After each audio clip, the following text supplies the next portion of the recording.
party. Pinjina Rosa ni to Mama Idah begin go de broad based ni. Owacho ni an ndhiwa. Mama Idah siko wacho ni en ok en politician. Mama Idah osebedo minwa kendo in terms of empowering joma mine nyiri matindo osekawo that line kabisa mabe many of us women makoro ntie telo sani wantie telo gi jip mar Mama Idah.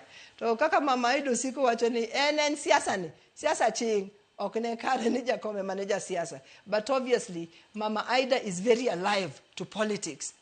To kane jakom oketowa broad based okapani dinotimo mano kok dine gigo mbaka gi Mama Idah nikech waduto wang'eni Mama Idah gi jakom ne very close and apani ne gigo mbaka gik mang'eny.